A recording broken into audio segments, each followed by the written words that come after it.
Yo! What's up mga kasounds? Magandang buhay sa inyong lahat. For today's video mga kasounds, kay mag-unboxing ta og ato ang parcel, no? So, maunan ni siya mga kasounds. I-check yun nato itong parcel na wala siya naabrihan. Silyado siya. Ayaw po kalimot mga kasounds o kuha og video para mapakita nato sa seller kung unsay suod ani, sakto ba ang quantity o wala ba yung mga defekto ang ilang gipadala sa to mga kasounds. Ug karon mga kasounds gisugdan na og abri. Medyo nadugayan ta ni mga kasounds og abri kay habol-habol maguni gamay atong gunting. Kay medyo ginagaydan pa nato ato ang gunting no nga makaduot siya. Pagkahuman dito mga kasounds, diri na po ito pikas kilid, no? Kana, ito ang gaidan, ha? Para mo ipit lang siya nga mudot. O tayo lang gamit, diri ba? Nindot kay pagkabalot sa ito ang parcel mga kasounds. Kay pag-abri ni mga itong bubble wrap, napagid siya yung karton na nakapatong diri. Before ang ito ang box sagid sa itong speaker.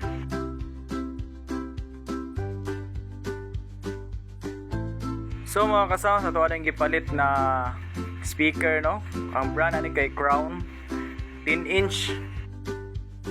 Gawasan ako tanan mga kasounds ha, para isahan na lang itong pag-abri ani ron. So mauto tanan mga kasounds, hurot na, wanay sud ang karton, upat ni siya kabuok na speaker. Nya karon, tan-aw na to ning isa. Abrihan na nato. Unya, diri mga ka-sounds, medyo naglibog ko gamay sa siya pag-abri kay naka-staple mo siya. Likod og likod. So, diri na yun, naka-desisyon ako. Nga diri siya abrihan. Na siya mga ka-sounds, oh. In 5, 4, 3, 2, 1. Nya, pag-abri na ko ni mga sounds, gisingot na yung kaya kong nawong. Kana, gitrapo na sa sanina. So, mauna ni siya mga sound. Ato na siyang i-check, no, ang iyahang quality, kung wala ba siya i-damage. Ug mauna yung specs mga ka-sounds, 10-inch siya, 400 watts, iyahang maximum. Ug diri mga ka-sounds, ako siyang gipislit-pislit kay para makita na to kung walay sayad iyahang voice coil. Sa ato ang pag-check, medyo okay man siya. Medyo lang kay wala pa man. So karon ato siyang gi paminawa na jud kung wala gyud siya sayad yang voice coil. So karon ato nang ibalik siyang cellophane para dili siya maabugan. Kay maghimo pa man tag box ani niya. Dual D10 ug isa ka Twitter na Broadway, wala pa ni abot ang ato ang Twitter. So mao to atong speaker, 10-inch diameter na crown, 400 watts maximum. Ang iyang nominal kay 300 watts.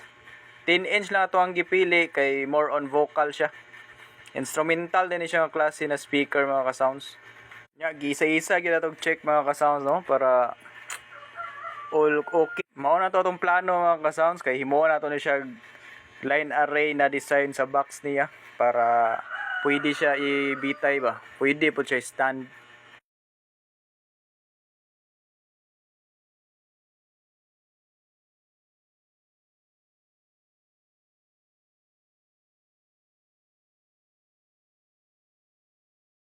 Basig na tingala mo nang sa likod mga ka-sounds na kanang upat ka box. Mao na to ang pang base.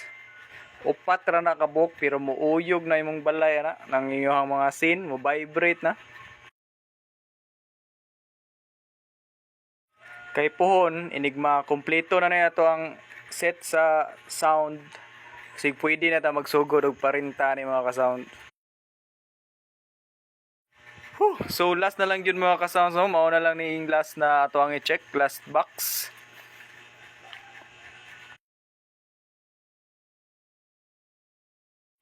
Grabe gipaningot jud ko og unbox aning upat ka buok.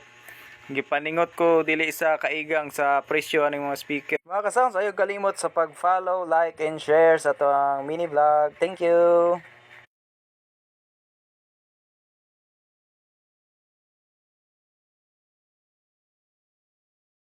Mao lang to mga kasounds. Salamat sa pagtanaw. Bye-bye!